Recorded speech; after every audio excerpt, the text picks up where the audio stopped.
Okay, today I'm going to review 0 to 1. Notes on Startups or How to Build the Future by Peter Thiel with Blake Masters. So this book, it's a short book. The paper version's only less than 200 pages, and they're pretty small pages. The book was based on like a guest lecture that Peter Thiel did at Stanford. And I guess I should tell you, if you don't know, Peter Thiel, he was a co-founder of PayPal, along with Elon Musk.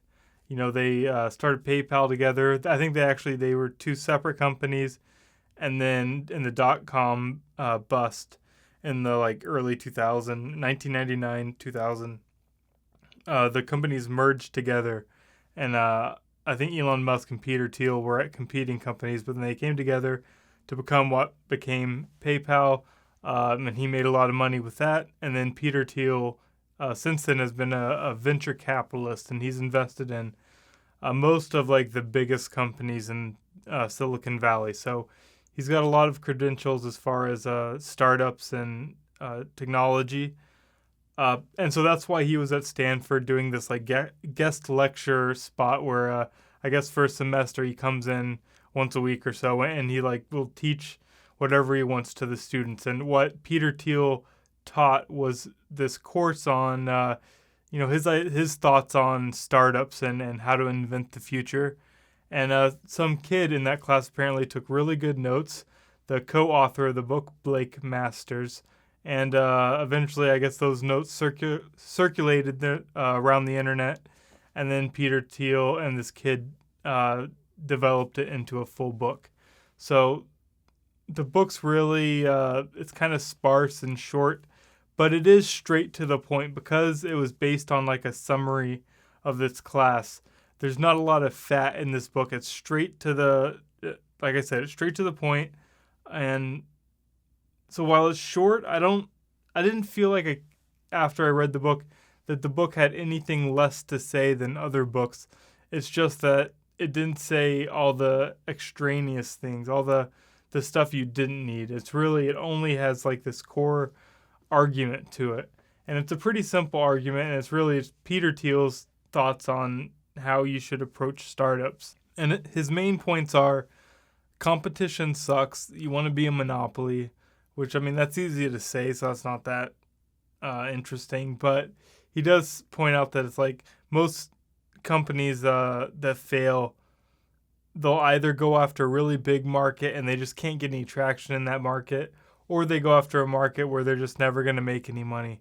He said really there's a middle size, a market that's small enough that you can dominate it, but it's big enough that it's profitable. And he said you should start there and be a monopoly in a small little niche market, and then scale up and add different markets, which is it's a pretty bland point. It's part of the book. It kind of feels like it's a motivational speaker, that kind of dialogue where it's a lot of you end up feeling good about what he's saying, but then afterwards you think back about it and you realize that there wasn't much substance to what he was saying. And part of the book kind of had that vibe to it for me, especially in some of these 4 points to his main argument. Some of them, they're not very insightful, so it kind of has that that superficial kind of marketing business speak kind of feel to it.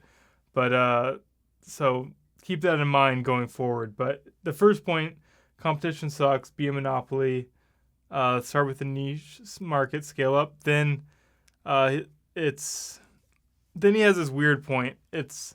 He goes on this weird tangent where he's trying to make an analysis of all these different perspectives on the way different countries look at the future and how that impacts the way they approach growth and planning for the future. And it's this weird little tangent, and then eventually it comes back around and he has a point, which is that some people, when they approach the future, they think probabilistically. a lot of biotech companies and pharmaceutical companies, they're just kind of mining nature for different molecules or different enzymes or organisms. They're just looking through all the raw data that nature provides, and they're trying to find something that's useful. But they don't really have a big grand plan. There's no vision. They're just searching through everything, trying to find the little nuggets of something good in order to turn that into future revenues. And what Peter Thiel thinks is that you should have a definite vision for the future. You should make big plans, and you should try to execute these big plans. And he cites a lot of companies that had visions, like Apple. Of course, everyone cites that company. That's why it, like I said before, it's a little bland and a little like motivational speakerish because it's not very insightful. But that is a valid example of that point. Apple did have like a vision for a product, and they made their whole like ecosystem about that vision. And you shouldn't just expect things to happen in the future that will lead to growth.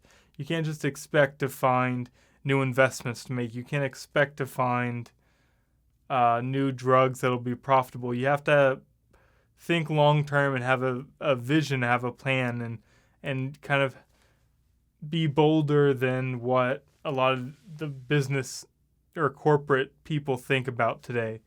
And that I think is his most interesting point. It's the most different point. Everything else kind of seems bland. That's kind of the core of what I thought was unique in the book. And I really wish he would have taken that and fleshed it out into its own book, because some of the other parts of the book aren't as good. But the last big point he makes is that secrets exist. And this is that the idea here is that people haven't found all the good ideas. There's still really good ideas that exist out there that no one's discovered, that if we discovered, we could turn into the next giant company. There's more Facebooks out there. It won't be Facebook. It won't be a social media platform, but there's another idea out there that's equivalent to Facebook. And a lot of people operate as if these ideas don't exist, as if these secrets don't exist, and so they don't ever pursue big, bold ideas because they think that, someone else would have already done it if it was viable. And so, the last point is just that, you should be somewhat optimistic that there are ways that you can have a big impact on the future and do things that other people haven't figured out yet, which I agree with him on that. But again, that's not a very insightful point. It's really just optimism versus pessimism. There's a lot of other books that kind of make that point with data. So that wasn't very insightful. For me, it's this idea about probabilistic thinking about the future and having like a definite plan and executing. But that was a very slim part of the book, and it felt like he just brushed over that. And a lot of what was left in the book was this kind of motivational speaker, bland business speak kind of nonsense. It sounded good and it was interesting to read. And I mean, it forms a cohesive part of his overall argument, but it didn't really add that much. So, in the end, I feel like the book wasn't really worth the full price of a nonfiction book. Because definitely it's not any cheaper than other nonfiction books. I think it's like $20 or so. So I feel like there's a lot of other books that give you a lot more information for the money. So unless you've already read most of those books, you probably want to go ahead and skip this book. Or maybe, I'm sure there's a talk he gave somewhere where he covered pretty much all the same ideas. But, there's a couple interesting things in the book. But, I mean, he just barely touches on the interesting parts. And the rest of it's kind of bland, general business motivational speak, which it was interesting and I enjoyed reading it, but I don't know if you want to spend $20 on it. So I hope you guys like this review. Sorry that the videos have been coming out a little bit slower recently. I just got a puppy and she's been taking up more of my time than I thought she would. But I have been reading a lot of books, so I have a lot of videos to get through. So hopefully I'll get those videos done, and I'll have some more videos coming out in the next few weeks. Maybe like 3 videos next couple weeks, hopefully. So stick around, and I hope to see you guys in those next videos.